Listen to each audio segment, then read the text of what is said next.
Hi friends, అందరికీ good morning అండి. అందరూ బాగున్నారా? నేనైతే బాగున్నాను. అందరూ వరలక్ష్మి వ్రతం ఎలా సెలబ్రేట్ చేసుకున్నారు, నేనైతే ఎలా సెలబ్రేట్ చేసుకున్నానో చూపిస్తాను. వీడియోలోకి వెళ్ళిపోయే ముందు నా వీడియో మీ అందరికీ నచ్చితే వెంటనే సబ్స్క్రైబ్ చేసుకోండి. అలాగే లైక్ చేయడం మాత్రం మర్చిపోవద్దు. నేను ₹200 ఖర్చు పెట్టి చాలా సింపుల్గా వరలక్ష్మి వ్రతం అయితే చేసుకున్నా అండి. అవి దేనికి ఖర్చు పెట్టాను ఎలా కూడా మీకు చెప్తాను. నేనైతే పూజకు కావాల్సినవన్నీ 3 డేస్ ముందు నుంచే చూసుకుంటా అండి. ఏం ఇంట్లో లేవు, ఏం కావాలి ఏంటి అని చెప్పి పూలు, ఆకులు, రాగి చెంబు, ఎలాగో పసుపు, కుంకుమ, అగరబత్తులు, డూమ్ స్టిక్స్, పూజా సామాగ్రి ఇట్లాంటివన్నీ కావాల్సినవన్నీ చూసుకుంటా అండి. ఎందుకంటే పూజా సామాగ్రి అంటే మనకి ఎక్కువ శాతం పూజ చేయటానికి ఇంట్లో ఉంటాయి కదా. మనము ప్రిపరేషన్స్ అన్నీ 2-3 డేస్ ముందు నుంచే చేసుకున్నామంటే కొంచెం చేసుకున్నా కానీ మంచిగా ఏమీ మర్చిపోకుండా అయితే చేసుకుంటామండి. అందుకని చెప్పి నేను అన్నీ ముందే రెడీ చేసుకుని ఉంచుకున్నాను. అలాగే పటాలు కూడా తీసుకున్నాను. నేను ₹200 ఖర్చు పెట్టా అని చెప్పాను కదా. పూలు వచ్చేసి ₹50 అయితే అయినాయండి నాకు. ఈ వైట్ కలర్ ఫ్లవర్స్ ఉన్నాయేమో మా ఇంట్లో చెట్టువి. చాలామందికి ఇంట్లో చెట్లు ఉంటే పూలవి అమ్మవారికి అయితే పెట్టేసుకోవచ్చు. కాబట్టి నేను ₹50 పూలు మాత్రమే తీసుకున్నాను. నెక్స్ట్ అలాగే ఆకులు అయితే ₹20 తీసుకున్నా అండి. నాకు ₹20 ఆకులు అయితే పట్టినాయి. అటు ఇటుగా 20 ఆకుల దాకా అయితే పట్టినాయి. నెక్స్ట్ అలాగే మనకి ఇంట్లో కాయలు కొనుక్కున్నాం అనుకోండి, అవి ఉంటాయి కదా అమ్మవారికి పెడతానికి. నెక్స్ట్ అలాగే నేనైతే అమ్మవారికి ప్రసాదం పెడతానికి అరిటాకులు అయితే తీసుకున్నా అండి. అవి నాకు ₹20 దాకా అయితే పడ్డాయి. నెక్స్ట్ నేను ఇప్పుడు పుస్తకం చూపించాను కదా, అమ్మవారి వ్రతం పుస్తకం ఇది. ఇది నాకు చాలా బాగా ఉపయోగపడిందండి. నాకైతే ₹10 పడింది ఇది. కాబట్టి ఖచ్చితంగా ఈ పుస్తకం అయితే కొనుక్కోండి. ₹10 అంటే అంత ఎక్కువ కాస్ట్ ఏం కాదు కదా. నెక్స్ట్ అలాగే కలశంలో పెడతానికి అమ్మవారికి కొడతానికి అయితే 2 కొబ్బరికాయలు తీసుకున్నాను. 50, 50, ₹100 అయితే అయినాయండి. ఇవి కూడా మనము ఒక 4-5 డేస్ ముందు తీసుకున్నామంటే తక్కువ కాస్ట్లో అయిపోతాయి. నేను ముందు రోజు తీసుకున్నాను, అందుకని నాకు ₹50 దాకా అయితే పడ్డాయి. ఇప్పుడు నేను పూజ ఎలా చేసుకున్నాను, మనము పూజ అందరం ఎలా చేసుకోవాలి అని చెప్పి రఫ్గా చూపించేస్తాను. నెక్స్ట్ అలాగే నీకు కొన్ని ఇంపార్టెంట్ విషయాలు అయితే చెప్తా అండి. మనము ఫస్ట్ అమ్మవారికి కలశం పెట్టుకోవాలి అనుకుంటే, అంటే చాలామందికి పెద్దవాళ్ళ నుంచి ఆచారం వస్తేనే కలశం పెట్టుకుంటారు. కలశం లేని వాళ్ళైతే మన అమ్మవారి ఫోటో పెట్టుకొని నార్మల్గా కొబ్బరికాయ కొట్టుకొని నైవేద్యం పెట్టుకొని పూజ చేసుకోవచ్చు. కలశం ఉన్న వాళ్ళైతే ఈ విధంగా అయితే చేసుకోవాలని చూపిస్తున్నాను. ఫస్ట్ ఒక టేబుల్ లాంటిది అయితే తీసుకోండి. నేనైతే ఎప్పుడు టేబుల్ కావాలనుకున్నా నా దగ్గర అయితే ఈ టీపాయ్కి సంబంధించింది ఉంది. నేను ఇది వాడుకుంటాను. ఎందుకంటే మనము అమ్మవారికి పెట్టేయన్నీ మంచిగా ఏర్పాటు చేసుకోవచ్చు.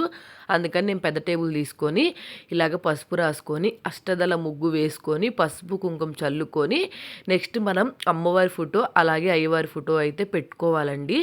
ఇక్కడ నేనేం చూపిస్తున్నా అంటే ఫస్ట్ మీరు బియ్యం పెట్టుకుంటాం కదా మనం కలశం కింద, ఆ బియ్యము మనం పెట్టుకునేటప్పుడు చాలామంది అది వండుకొని తినాలి, కానీ వండుకోవడం ఇష్టం లేని వాళ్ళు ఏంటంటే ఇక్కడ బియ్యం పెట్టుకోరు, ఇట్లా ఆకు పెట్టుకొని అయితే చేసుకుంటారు. ఇంకోటి ఏంటంటే మనం ఇక్కడ పెట్టిన బియ్యాన్ని పంతులు గారికి ఇవ్వాలి అని చెప్తారు.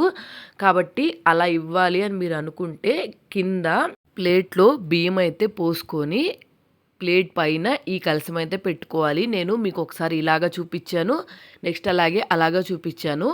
కాబట్టి మనము ఎలా అయితే చేసుకోవాలనుకుంటున్నామో అలా అయితే చేసుకోవాలి. అలాగే కలశం పెట్టుకునే ముందు కలశానికి గంధం కానీ పసుపు కానీ రాసుకొని పూజించుకొని చెంబులో మనము నీళ్ళు అలాగే పసుపు కుంకుమ ఒక కాయిన్ అయితే వేయాలండి. ఎందుకంటే ఇప్పుడు ఈ కలశంలో వాటర్కు మనకు గంగా నది లాగా అనమాట, త్రివేణి సంగమం అంటారు కదా అట్లాగనమాట. కాబట్టి వీటిల్లో ₹1 కాయిన్ వేసుకొని ఈ కాయిన్ని మనం తర్వాత తీసేసేటప్పుడు బీరువాలో అయితే పెట్టుకోవచ్చు.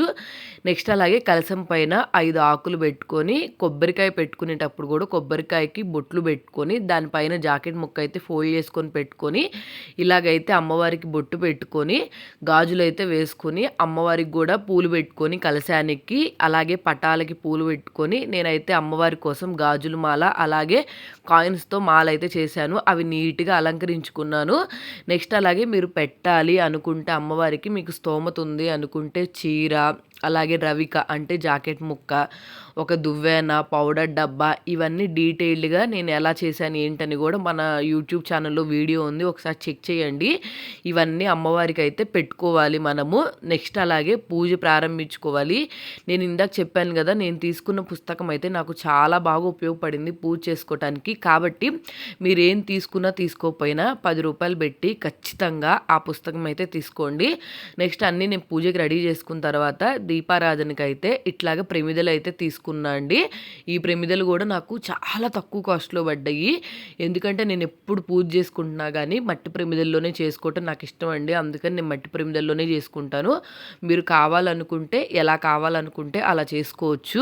మీరు ఇక్కడ చీర పెట్టలేకపోతే అండి, జాకెట్ ముక్కలైతే ఖచ్చితంగా మన ఇంట్లో అందరికీ అవైలబుల్‌గా ఉంటాయి గదా! కాబట్టి జాకెట్ ముక్కలైనా పెట్టుకొని మన అమ్మవారికి పూజ చేసుకోవచ్చు. ఈ తాంబూలాన్ని మళ్ళీ మనం ఎవరికి ఇవ్వాలి, ఎలా యూజ్ చేయాలని అనుమానం చాలా మందికి ఉంటది గదా! ఈ తాంబూలాన్ని మనం అమ్మవారికి పెట్టిన తర్వాత మనమైనా వాడుకోవచ్చు. లేకపోతే మన ఇంట్లో ఆడపిల్లలు ఎవరైనా ఉంటే వాళ్ళకైనా పెట్టొచ్చు. నేనైతే కొన్న బుక్ అని చెప్పాను గదా! ఆ బుక్‌లో మీరు ఈ టైంలో ఇలా చేయాలి, ఇలా చేయాలని ప్రతి ఒక్కటి డీటెయిల్డ్‌గా అయితే ఇచ్చారండి. అలాగా ఆ ప్రకారం అయితే నేనైతే నీట్‌గా స్టార్ట్ చేసుకున్నాను. ఇప్పుడు మనం అమ్మవారికి పండు తాంబూలం గూడా పెట్టేసాం గదా! అలాగే ఇప్పుడు చీర పెట్టాం గదా అమ్మవారికి, అందులోనూ పండు తాంబూలం పెట్టాము. నెక్స్ట్ అలాగే పక్కన గూడా మన నైవేద్యం కింద పండు తాంబూలం అయితే పెట్టేసుకొని దీపారాజన అయితే చేసుకున్నా అండి. చాలామంది అమ్మవారికి పూజ చేసుకునేటప్పుడు నేనైతే చాలా యూట్యూబ్ ఛానల్ చూసి ఇలా చేసుకుంటేనే పూజ చేసుకోవాలేమో అనుకొని నాకైతే అస్సలు నచ్చేది కాదు. మనం అమ్మవారికి పూజ చేసేటప్పుడు మనం ఎంత భక్తితో చేసామన్నది ఇంపార్టెంట్ అండి కావాల్సింది. ఇంకోటి ఏంటంటే మనం స్టోరీ చదివేటప్పుడు కూడా చారుమతి అనే స్త్రీ అమ్మవారికి పూజ చేసుకున్న తర్వాత బంగారం, అలాగే కార్లు, కాళ్ళకి ఇట్లాంటివన్నీ వచ్చినాయి అని మీరు స్టోరీలో ఆల్రెడీ చదివే ఉంటే మీకు అర్థమైపోయి ఉంటుంది. అమ్మవారికి పూజ చేసిన తర్వాత మనకి మంచిగా అమ్మవారు కరుణిచ్చి పసుపు, కుంకాలు నిండుగా ఇస్తారు. అలాగే మన అష్టైశ్వర్యాలతో తులతూగాలని చెప్పి అమ్మవారు దీవిస్తారు. మనం వరలక్ష్మి వ్రతం ఎందుకు చేసుకుంటున్నామండి? మనకి డబ్బులు బాగుండాలి, ఆరోగ్యంగా బాగుండాలి, ఇట్లాంటివన్నీ బాగా ఉండాలి, మాకేమి ఇబ్బంది లేకుండా అనే కదండీ మనం పూజ చేసుకునేది. కానీ అమ్మవారిని మనం పూజ పేరుతో మన ఇంట్లోంచి బయటికి నెట్టేస్తున్నామండి. ఎందుకంటే డబ్బులంటే అమ్మవారే కదండీ! అవి కొనాలి, ఇవి కొనాలి, ఇలా చెయ్యాలి, అలా చెయ్యాలి, బాగా చెయ్యాలి అని చెప్పి మనం అమ్మవారిని మనస్ఫూర్తిగా పూజించకుండా ఉన్న వాటిని ఖర్చు పెట్టేసి బయటికి పంపించేస్తున్నాం ఇంట్లోంచి.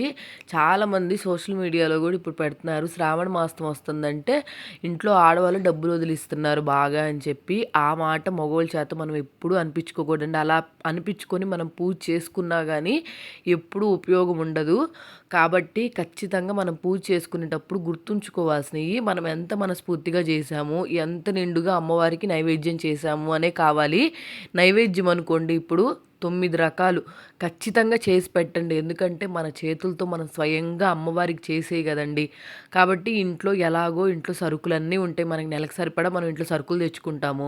కాబట్టి ఆ సరుకులతో మీరు అమ్మవారికి 9 రకాల ప్రసాదాలు చేసి మనస్ఫూర్తిగా ఇవ్వండి.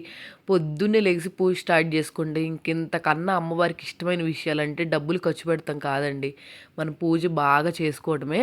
కాబట్టి ఎప్పుడైనా సరే మనం పూజ చేసుకునేటప్పుడు వాళ్ళు ఎలా చేసుకుంటున్నారు, వీళ్ళు ఎలా చేసుకుంటున్నారు, వాళ్ళు అలా ఇస్తున్నారు, వీళ్ళు ఇలా ఇస్తున్నారని చెప్పి ఆలోచించుకోకుండా మనం ఎలా చేసుకుంటున్నాం, మనకెంత బాగా మంచిగా ఉంటుంది అని చెప్పి ఆలోచించుకొని చేయటమే మనకి మెయిన్ అండి.